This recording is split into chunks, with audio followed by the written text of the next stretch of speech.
complete life as a spiritual living entity, either in the spiritual world or in the material world. The Vedas are also there in the spiritual world, and all the living entities there know them and follow them, because the injunctions of the Vedas are absolute truth. That means they're good in the material world, in the spiritual world, in the past, in the present, in the future, in any condition of life, for any living entity. They're unconditional. That means absolute. So, the Vedas are directly manifested from the Supreme Personality of Godhead. Consequently, the all-pervading transcendence is eternally situated in acts of sacrifice. You follow the logic there? The process of sacrifice is recommended in the Vedas. And the Vedas come from Krishna, from God. So if you want to know Krishna, you follow the Vedas. It's very simple logic, actually. Almost circular logic, but not quite. Huh? The Vedas are coming from Krishna, or Narayana. So if you want to know Narayana, you have to know Vedas. And if you know Vedas, then you follow Vedas. So if you want to know God, you simply follow the Vedas. And the amazing thing is that if you perform this process of sacrifice, that He will reveal Himself to you directly. See? So when you follow the process of sacrifice by following the principles and chanting the holy name, then He's pleased. And when He's pleased, He reveals Himself. It's not something that we do. It's something that He does to us through the process of sacrifice. Huh? It's mercy. It's not something that we don't have the power to reveal God. He only has that power. We have the power to surrender and to follow His instructions. He doesn't give any instruction that's impossible or that would hurt us or anything like that. He only gives process in the mode of goodness. You stop doing these things that cause pain to other living entities. You stop doing these things that cause pain to yourself. And you chant this holy name, which gradually transforms your consciousness from material to spiritual. And then, when you're purified, when you're qualified, when you're ready, He will reveal Himself. That's the process. So, Krishna sends His representative, the spiritual master, to give this instruction. And then He also gives the instruction in the Bhagavad-gītā that you find a qualified spiritual master and surrender to him. Follow his instructions, offer service to him. The self-realized soul can show you the truth. That's Krishna's system. Some people think that they can become self-realized independently without guru. Oh, I'll just read what's in the scriptures and I'll follow it, and somehow or other I'll reach the goal. Doesn't work. Why? That's not Krishna's system. It says right in the scriptures you're supposed to find a spiritual master. That's the first thing. The first step on the actual spiritual path. So if you don't do that, how are you going to do the second step and the third step and the fourth step? You see? Just like Patanjali in his Yoga Sutras, he says there's 7 steps in yoga. Yama, niyama, asana, pranayama, pratyahara, dharana, dhyana, and samadhi. So, what is yama and niyama? Yama and niyama means what to do and what not to do. The instructions and the prohibitions. And what's the first instruction? Accept the spiritual master. See, so they're rascals. They're teaching yoga, starting with asana. Do this asana.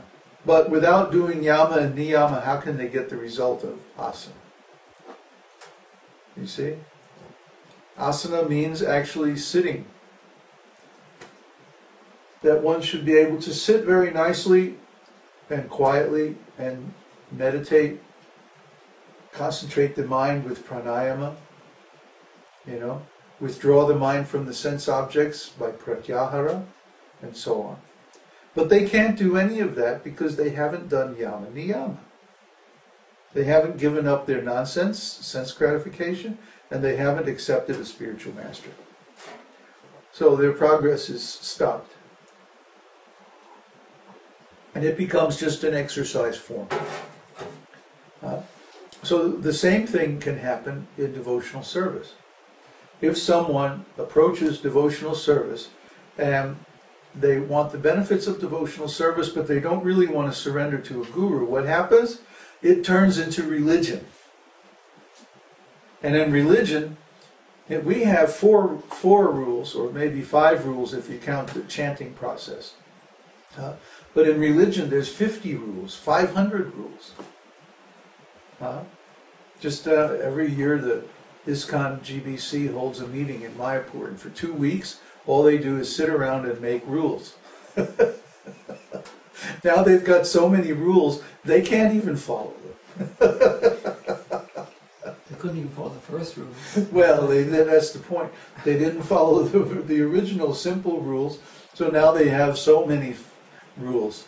This is stated in the Bible too. That the followers of Moses, they couldn't follow 10 commandments. So now they have 10 times 10 times 10 commandments they have to follow, which is the Mosaic law. See? Because they're rascals. Rascals mean they don't accept a spiritual master. They don't accept direction from more intelligent or more highly realized soul. That's rascal. Because if you accept guidance from someone who knows, then you will also be successful. And in all these thousands of years, the Jews and Christians have not been successful in realizing God. They've been successful in material things, so to speak, relatively successful.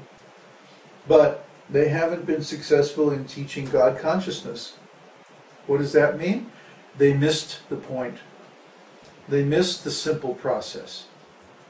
They missed the first thing, which is to surrender to a spiritual master. They had a perfect spiritual master and they killed him, or tried to kill him. Then they formed this church, the Catholic Church, and what's the first thing they did? Threw out all the spiritual knowledge. Oh, we have to keep it secret. We can't let anybody know. Well, the rascals kept such a good secret that even they forgot. But now they're stuck. Same thing is happening in all these big organizations. They forget the simple, fundamental principle that you have to follow a bona fide spiritual master. And because of that, they get themselves into so much complexity and so much difficulty, and then they lose the ability to actually pass on the knowledge because they're not following themselves. How can they pass on unless they're following? So,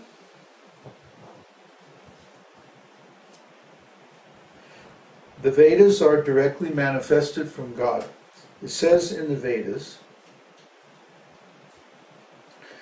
Asya mahato bhutasya navasitam etad yadrigvedo yajurveda samvedo tarvan gurusaha.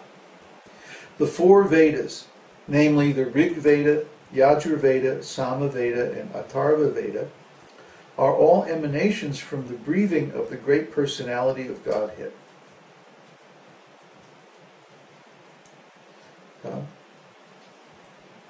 Girasa. Girasa means the source of juice. Girasa, he who generates the juice, the pleasure of life, actually. Rasa means more than just, the direct meaning or simple meaning is juice, like nourishing juice of a plant or something like that. But in the spiritual context, it means the enjoyment of life. Everybody has to have some enjoyment of life. Otherwise, they become discouraged. They become despairing. They say life has no meaning. Life is empty. Well, what do they mean? Empty of what? Empty of joy, empty of pleasure. So the Lord is the source of the pleasure of life. Rasa. He's girasa. He's the generator or the origin or the source of the joy of life. The French have this saying, joie de vivre, which means the joy of life. And without this joy of life, then what's the point of living? Why bother? Why go through all of this if there's no joy in it? Huh? Remember back in the days, oh, you guys are probably too young. They had this rock group called the Fugs. Who? Well, that's not their real name, but that they had to make that name so that they could... Fugs or thugs? Fugs. Fugs. Yeah. Anyway, they had this song that they used to do. Monday, nothing. Tuesday, nothing. Wednesday, Thursday, nothing.